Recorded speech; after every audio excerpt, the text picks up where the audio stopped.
there, my name is Callie Patrick and I am a sleep wellness coach, therapeutic yoga and meditation teacher and speaker. And I'm here today with you to teach you how to do the Ujjayi breathing practice, or the ocean sounding breath. This particular breathing pattern is often found in Vinyasa or yoga classes that are listed as flow.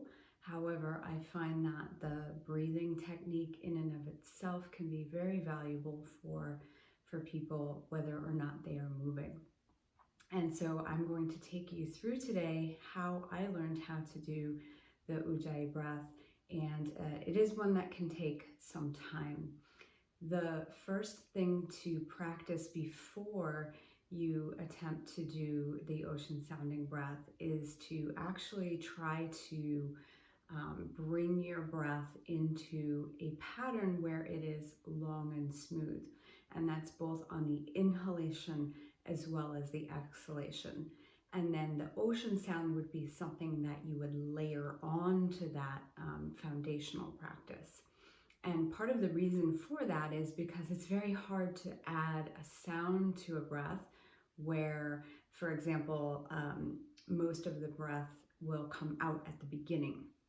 So a breath pattern that needs work first would be an exhale like that versus an exhale like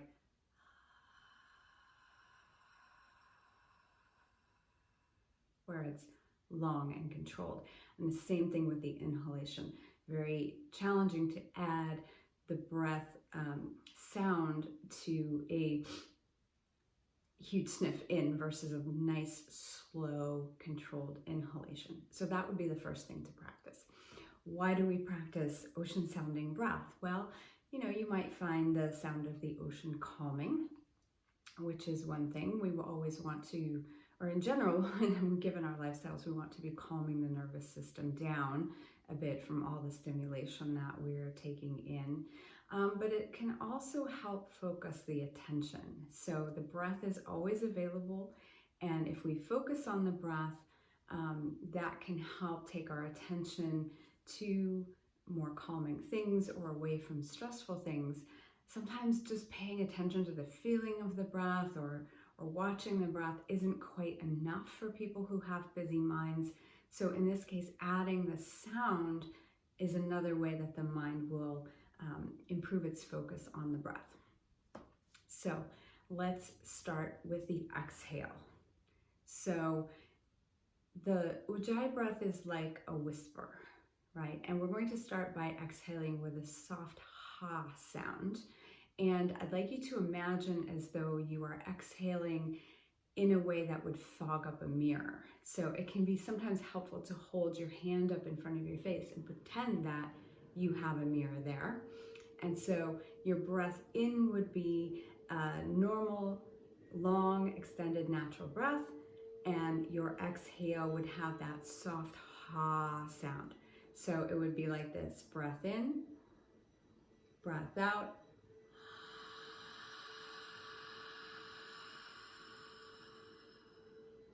Good. Try that a couple times. Breath in through the nose, as long and smooth as you can make it, and then a gentle, soft, controlled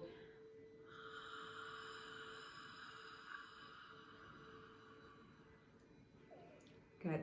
And you'll want to practice that a couple times, right? Again, to get the extension of the breath, to get the softness of it. Sometimes when we're practicing in Vinyasa classes or flow classes, the sounds that people are making for this ocean sounding breath are very loud. And that can be that they need that extra oomph to focus their attention, to calm their system throughout a potentially challenging pose. But generally speaking, the Ujjayi breath only needs to be loud enough such that you can hear it. So nobody else needs to hear it except for you. So once you have practiced doing that ha sound with the mirror in front of you, you'll then want to start to close your mouth midway through making that sound. So it will be something like this. Breath in.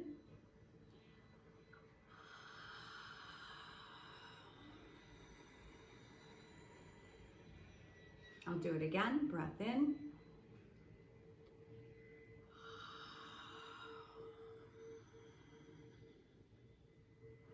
And one of the things that I notice as I do this, as I close the mouth, is a hollow feeling inside the mouth, almost as though one had an egg in your mouth and you were trying not to break it. Some of you might find that as you close around the sound, the tongue will rise up to the roof of the mouth, and some people will actually teach this breath with that positioning of the tongue. But if it naturally happens, that's perfectly fine. So breath in, practice a couple times.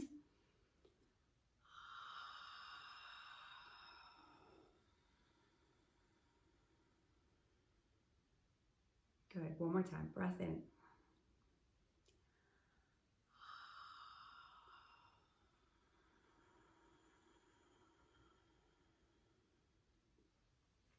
All right, so that's how you do the exhalation. Eventually, the entire sound, the entire exhale, is done with the mouth closed. So it would be breath in.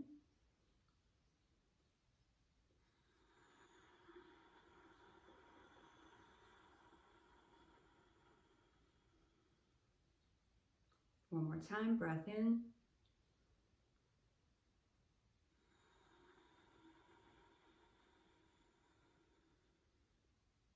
And once you get the pattern, it's often a little challenging to not do it on the inhale as well. So let's talk about the inhale. I find the inhale to be a little bit more challenging at first.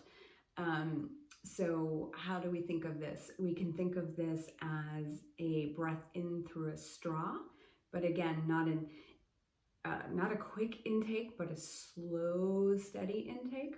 The other way I like to describe the inhale is if you've ever had a Hall's cough drop or one of those cough drops with menthols, and you've gotten impatient and you've chewed it up, and then you kind of do that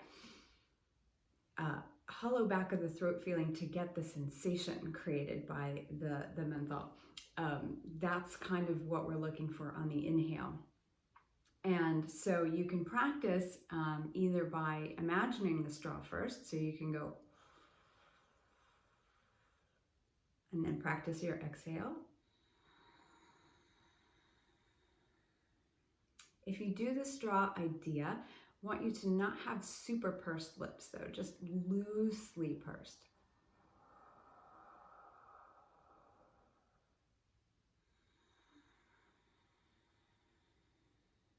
Right, because the tighter you make that's actually a slightly different breath. So we want to keep the mouth really relaxed. So breath in.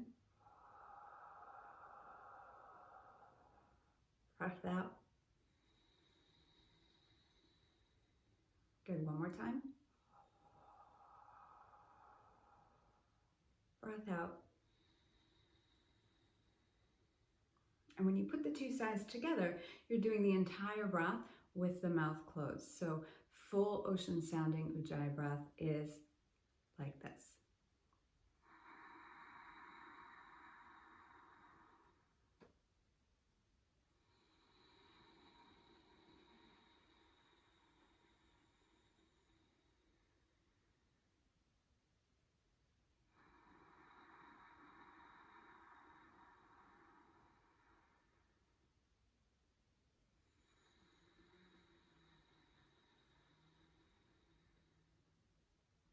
And I'm exaggerating it a little bit more loudly, so hopefully you can hear it very clearly on the video. But again, it only needs to be loud enough for you to hear. So I hope you enjoyed this video. I hope you practice this breathing technique, and I will see you again soon.